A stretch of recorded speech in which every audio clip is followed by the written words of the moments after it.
दी print के YouTube channel को subscribe करें और ताज़ा अपडेट्स पाने के लिए बेल आइकन दबाएं। यूपी का उन्नाव जिला एक बार फिर गलत कारणों से चर्चा में है। यहाँ के बबुराहा गांव में बुधवार की शाम एक खेत में 3 नाबालिग दलित लड़कियाँ बेहोशी की हालत में मिलीं, जिनमें से 2 की मौत हो गई और तीसरी कानपुर के अस्पताल में ज़िंदगी की जंग लड़ रही है। शुरुआत में घर वालों का आरोप था कि तीनों के हाथ पांव बंधे हुए थे। लड़की के पिता द्वारा कराई गई इस कंप्लेंट के बाद दर्ज हुई इस एफआईआर में मर्डर व साक्ष्य छुपाने के आरोप हैं, लेकिन इसमें कहीं भी हाथ पांव बंधे होने का जिक्र नहीं किया गया है। शुरुआती जांच में पुलिस को ये जहर से हुई मौत लग रही है। पोस्टमार्टम की रिपोर्ट में किसी भी इंजरी या दुष्कर्म की बात पुष्टि नहीं हो पाई है, लेकिन पुलिस से जुड़े सूत्र इसे जहर के कारण ही मौत होना बता रहे हैं। ये दिनांक 17 फरवरी को सायंकाल जनपद उन्नाव के थाना असोहा क्षेत्रांतर्गत 2 बच्चियों की मृत्यु और 1 बच्ची के बेहोश होने की सूचना प्राप्त हुई थी, जिस पर वरिष्ठ पुलिस अधिकारियों द्वारा तत्काल मौके पर पहुंचकर जानकारी की गई तो संज्ञान में आया कि 3 बच्चियां निवासीगढ़ थाना क्षेत्र असोहा अपने घर से पशुओं का चारा लेने हेतु खेत को गई थीं। देर सायंकाल तक जब घर नहीं पहुंची तो घर वालों ने उनकी तलाश की और तीनों बच्चियां अपने ही खेत में बेहोशी की हालत में मिली। इनको परिजनों द्वारा CHC असोहा ले जाया गया और वहां पर चिकित्सकों द्वारा 2 बच्चियों को मृत घोषित किया गया और 1 बच्ची को उपचार हेतु उन्नाव और फिर बेहतर उपचार के लिए कानपुर रेफर किया गया। प्रकरण की गंभीरता को देखते हुए स्थानीय पुलिस द्वारा 6 टीमें गठित की गई हैं। इनका पर्यवेक्षण वरिष्ठ अधिकारियों द्वारा किया जा रहा है और प्रशासन, स्वास्थ्य विभाग सहित अन्य संबंधित विभागों से लगातार समन्वय स्थापित करके विधिक कार्रवाई आगे बढ़ाई जा रही है। तीसरी बच्ची का उपचार जनपद कानपुर नगर में चल रहा है। वहाँ के चिकित्सकों द्वारा जारी मेडिकल बुलेटिन के अनुसार उसे सस्पेक्टेड केस ऑफ पॉइजनिंग बताया गया है और उसकी कंडीशन क्रिटिकल बट स्टेबल आंकी गई है।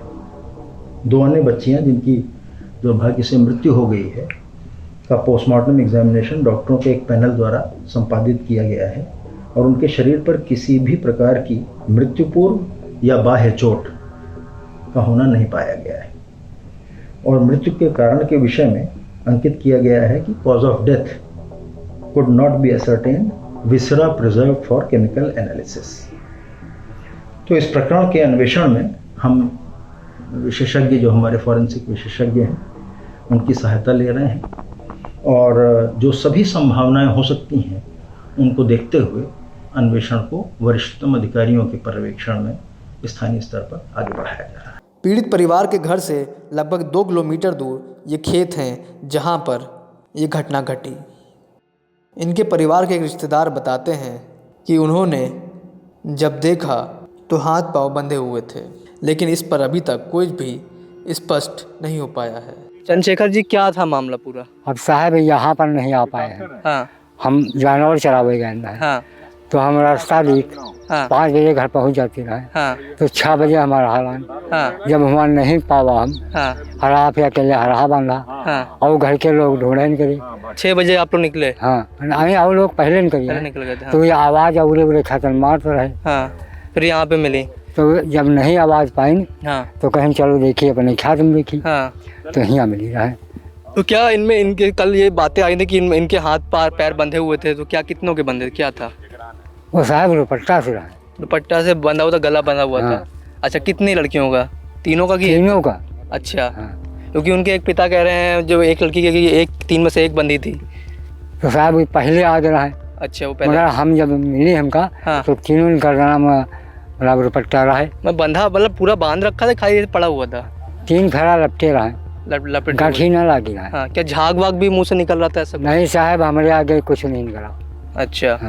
ऐसा कुछ नहीं? तो क्या किसी पर शक है आप लोगों को, किसी ने धमकी दी हो या कोई पीछा करता रहा हो इन लोगों का? नहीं, कभी नहीं। मोबाइल नहीं रहा, फ़ोन वगैरह भी नहीं इस्तेमाल करती थी? कुछ नहीं करती थी? अब हम नहीं। अच्छा। किसी से आप लोग को पूरे गांव में भी किसी से कभी कोई दुश्मनी? कभी नहीं। कभी नहीं। तो क्या आप लोग की मांग क्या है? क्या हमका साहब वहाँ सीढ़ी जाँच होती है, जाँच हो प्रॉपरली? अच्छा। पुलिस वालों का सहयोग कर रही, कोई प्रेशर तो नहीं फैमिली पर डाला जा रहा नहीं हमरे पर नहीं साहब है। अब और लोग हैं है? हाँ जो रहे हैं, हाँ। अब उनकी बात तो नहीं कर सकी। पीड़ित परिवार का किसी पर कोई आरोप भी नहीं है, ना ही उन्हें किसी तरह का शक है, लेकिन पूरे गांव में इस केस से सनसनी मची हुई है कि आखिर तीनों को किसने मारा। अरे अभी लड़का वहीं पे अभी लड़का नहीं मिला। पोस्टमार्टम की रिपोर्ट वगैरह अभी कुछ नहीं आया। क्या मांग है आपकी, क्या मांग करेंगे? मुझको न्याय चाहिए, जो अपराधी हैं, उनको फांसी होना चाहिए बस। किसी पर शक है गाँव में? किसी नहीं शक तो हमको किसी को नहीं। पुलिस भी इस सनसनी को सुलझाने में लगी है, तो वहीं नेता इस केस के बहाने अपनी राजनीतिक रोटियां सेक रहे हैं, लेकिन इस परिवार के लोगों के आंसू नहीं थम रहे हैं। वो करें तो आखिर क्या करें, उन्हें भी समझ नहीं आ रहा है कि रोज़ की तरह ही घास काटने गई उनकी बेटियां बुधवार को क्यों नहीं लौटी, और क्या कारण था और किसने उन्हें मार दिया। सबसे हैरानी वाली बात तो ये है कि कोई ये समझ ही नहीं पा रहा है कि आखिर तीनों की मौत कैसे हुई। उन्नाव से प्रशांत श्रीवास्तव की रिपोर्ट।